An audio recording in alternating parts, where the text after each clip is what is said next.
First of all, I want to say thank you for giving me the opportunity to talk to you today.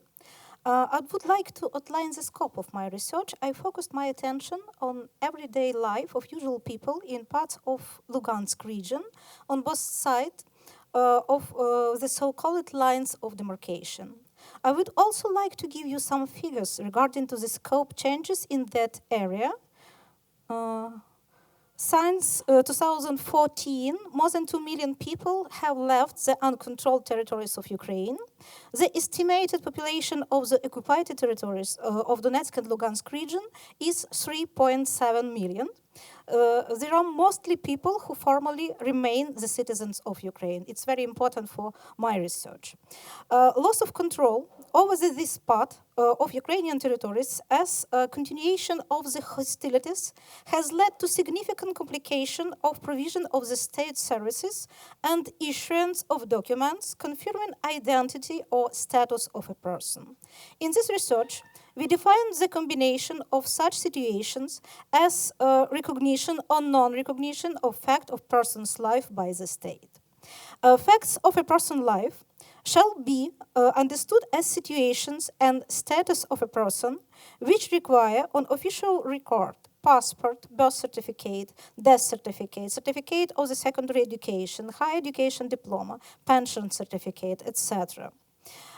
Issuance of such document was a part of standard bureaucratic process during peacetime. For Ukrainian citizens who are in some way related to uncontrolled territories, issuance of these documents turns into a complicated process which causes situations of uncomfortable and exhausting border crossing and humiliating procedure of identification, while at the same time creates a new types of transboundary practices and services.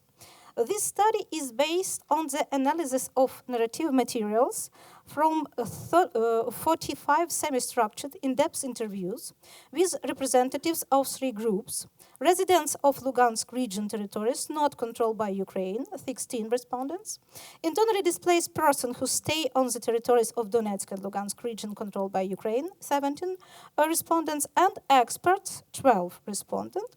And you can see on the slide the project geography and time of our field work. As a result of analysis, we have the rating, which demonstrates intensity of problem expression. The rating includes situations experienced by more than a half of the research participants. You can see this rating on the slide. And because of the lack of time, I can talk only about the main results of this research according to this rating. The key problems for most respondents are those related to the procedure of obtaining pension. Despite the controversial evaluation of this problem by the respondents, we can speak about quite objective moments. Near inaccessibility of pension for citizens of Ukraine with reduced mobility who live on the uncontrolled territories. Exhausting and humiliating procedure of identification, groundless exclusions from the list of the pension payments, etc. We have to remember that this refers to the elderly people for whom the identification procedure was crossing the demarcation line and standing in long queues turned into a big challenge. Instead of getting protection from the state and support from the society, the elderly people become an object of stigmatization. They face accusal of collaboration and getting double pension, both on the territory of quasi-republics and in Ukraine. They have to fight for the thing which belongs to them according to the solidarity pension system in Ukraine.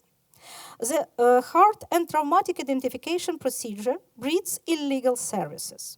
On the territories near the demarcation line, practices of selling registration for getting IDP status are developing. One can buy package services, taxi, overnight stay, and a place in a quiz at the checkpoint and get illegal consulting, which includes addressing the question without quiz.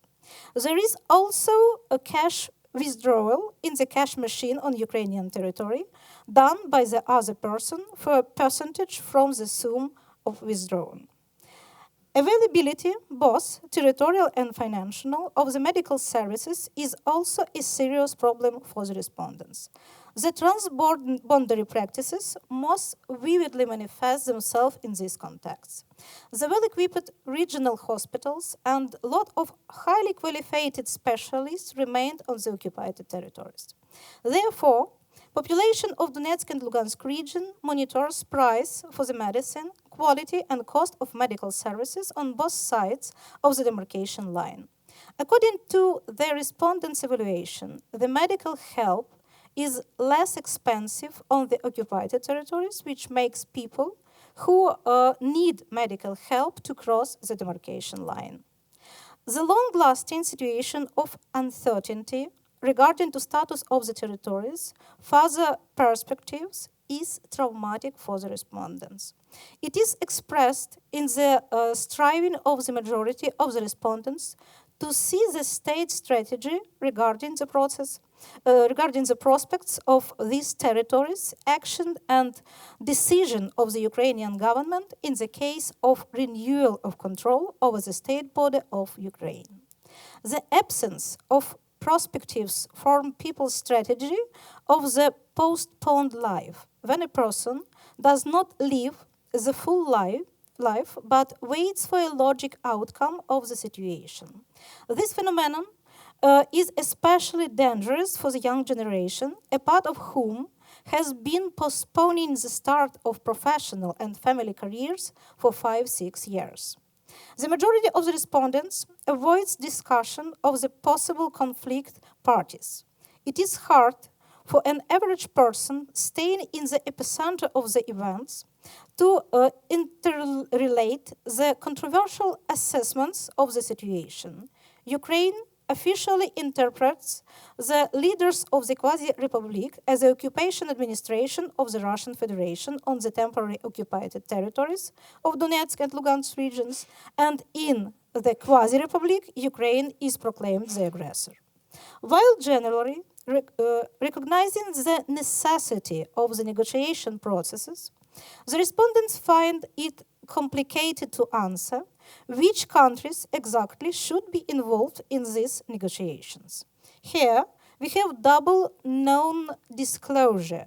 If the conflict parties are not named, then the question of who should speak with whom also remains open. The situation with property on the uncontrolled territories remains specific. The majority of the forced migrants cannot live in their own flats. Some of them are not able to come there and check the condition of their flats because of the direct threat to the life due to their active public position. Respondents reveal practices of the illegal selling of housing, which involve notaries on both sides of the demarcation line, who register these facts of buying and selling bypassing the law. They also confirm instances of housing occupation, looting, robberies, etc. However, the respondents don't perceive such situation as violation of their rights, which is an evidence of the low legal awareness of an average citizen of Ukraine. The situation of the armed conflict evidently showed the imperfection of the state services regarding official confirmation of a status of people and facts of their lives.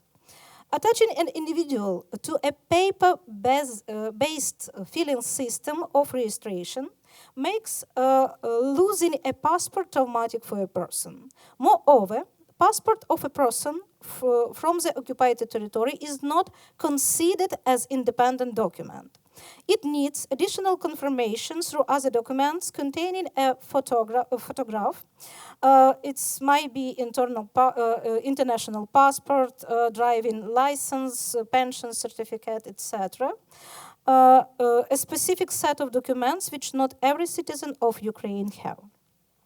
Due to the specificity of the official confirmation of different states and status and facts of a person's life, we have not numerous but problematic cases of stateless persons people who actually cannot confirm their citizenship, and half citizens, revealed by the respondents' practices of issuance of the new plastic passports of citizens of Ukraine for children from the occupied territories with incomplete data, for instance, without registration.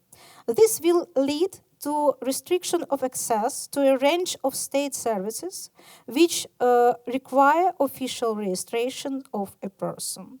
The majority of people generally manage to confirm and prove different facts of life, but this requires a lot of effort from the exhausting crossing of border to confirmation of facts in court.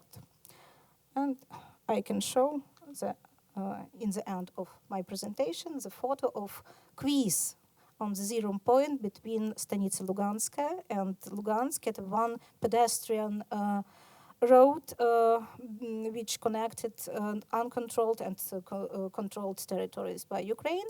And in the end of my research, in the end of the interviews with respondents, I asked them about three main problems which rise for them in this situation, and many of them on the first place state problem of broken bridge between these parts of Ukraine. Thank you so much. That's my short presentation.